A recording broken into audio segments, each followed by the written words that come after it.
നമ്മളിപ്പോൾ പഠിക്കാൻ പോകുന്നത് ഹേർട്ടിൻ്റെ ഫങ്ഷൻസിനെ കുറിച്ചിട്ടാണ്. അപ്പോൾ നമ്മൾ ചെറുപ്പകാലം മുതലേ ഹേർട്ടിൻ്റെ ഫങ്ഷൻസ് പഠിച്ചിട്ടുണ്ട്. അപ്പം 7ാം ക്ലാസ്സിലെ NCERT ടെക്സ്റ്റ് വെച്ചിട്ടാണ് നമുക്കിപ്പം KVയുടെ എക്സാമിന് ഈ ഹേർട്ടിൻ്റെ ഫങ്ഷൻസ് മെയിനായിട്ട് വരുന്നത്. അപ്പം നമുക്കതിലേക്ക് പോകാം. ഈ കാണുന്ന ബ്ലൂ കളർ കാണുന്നതാണ് റൈറ്റ് ഏട്രിയം അഥവാ റൈറ്റ് ഓറിക്കിൾ എന്ന് പറയുന്നു. ഇതിനെ റൈറ്റ് വെൻട്രിക്കിൾ എന്ന് പറയുന്നു. അതുപോലെ ഇത് ലെഫ്റ്റ് ഏട്രിയവും ഇത് ലെഫ്റ്റ് വെൻട്രിക്കിളും.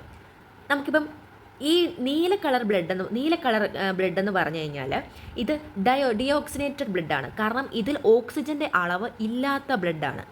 ഈ ഓക്സിജൻ്റെ അളവ് ഇല്ലാത്ത ബ്ലഡിന് എന്ത് ചെയ്യണം? നമുക്ക് ലെങ്സിൽ എത്തിക്കണം. ലെങ്സിൽ എത്തിച്ചാലല്ലേ നമുക്ക് ഓക്സിജൻ കിട്ടത്തുള്ളൂ.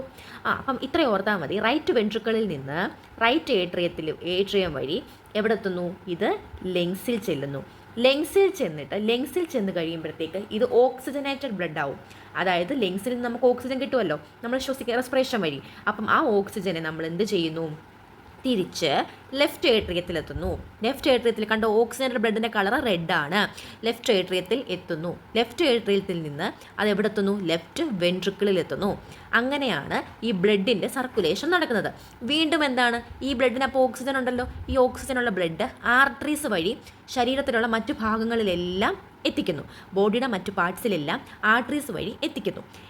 എത്തിച്ചിട്ട് കുറേ എല്ലായിടത്തും എത്തിച്ച് കഴിയുമ്പോഴത്തേക്ക് ഈ സെൽസ് എല്ലാം നമ്മൾ ഓക്സിജൻ അങ്ങ് എടുക്കത്തില്ലേ? ഈ സെൽസ് എല്ലാം ഓക്സിജൻ എടുത്തു കഴിഞ്ഞ് കഴിഞ്ഞാൽ പിന്നെ നമുക്ക് എന്തില്ല? ഓക്സിജൻ അതിനകത്ത് കാണത്തില്ല, ബ്ലഡിൽ ഉണ്ടാവില്ല. അപ്പോൾ വീണ്ടും വരുന്ന ബ്ലഡിനകത്ത് എന്തായിരിക്കും? കാർബൺ ഡൈ ഓക്സൈഡ് അടങ്ങിയ ബ്ലഡ് ആയിരിക്കത്തില്ലേ? അത് വീണ്ടും ഇവിടെ എത്തിച്ചേരുന്നു. അത് വീണ്ടും ലെങ്സിൽ ചെല്ലുന്നു. റെസ്പിറേഷൻ ത്രൂ ലെഫ്റ്റ് ഏട്രിയത്തിൽ ചെല്ലുന്നു, ലെഫ്റ്റ് വെൻട്രിക്കിളിൽ ചെല്ലുന്നു. ഈ ഏട്രിയത്തെ പറയുന്ന വേറൊരു പേരാണ് ഔറിക്കിൾ. ഇതും ഓർത്ത് വയ്ക്കുക.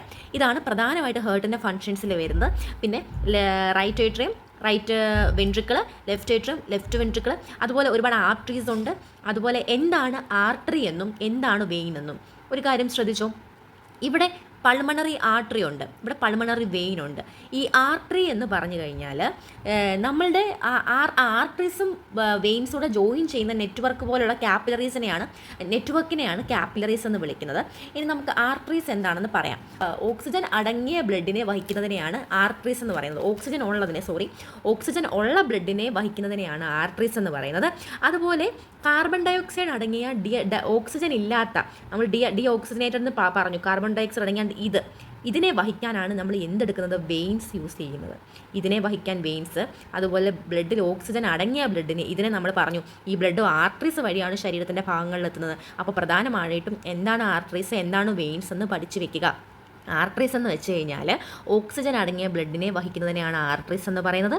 വെയിൻസ് എന്നാൽ കാർബൺ ഡൈ ഓക്സൈഡ് അടങ്ങിയ ഓക്സിജൻ ഇല്ലാത്ത ബ്ലഡിനെ വഹിക്കുന്നതിനെയാണ് വെയിൻസ് എന്ന് പറയുന്നത്. അതിൽ ഓക്സിജൻ പോകത്തില്ല, വെയിൻസിൽ ഓക്സിജൻ പോകത്തില്ല, ആർട്ടറീസിൽ ഓക്സിജനാണ് പോകുന്നത്. പ്രധാനമായും ഇത്രയും പഠിച്ചു വെക്കുക. പിന്നെ ഹീമോഗ്ലോബിന് ഈ റെഡ് കളർ വരാൻ കാരണം RBC സെൽസ് ആണ് ഹീമോഗ്ലോബിന് റെഡ് കളർ വരാൻ കാരണം. അത് ഓർത്ത് വയ്ക്കുക. പിന്നെ എന്താണ് ഹേർട്ട് ബീറ്റ്? ഹൃദയമിടിപ്പ്. ഒരു rhythmic expansion and contraction of heart.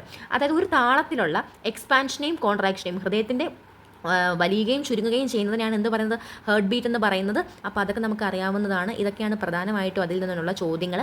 അപ്പം ഇത്രയൊക്കെ ഒന്ന് പഠിച്ചു വയ്ക്കാം കേട്ടോ.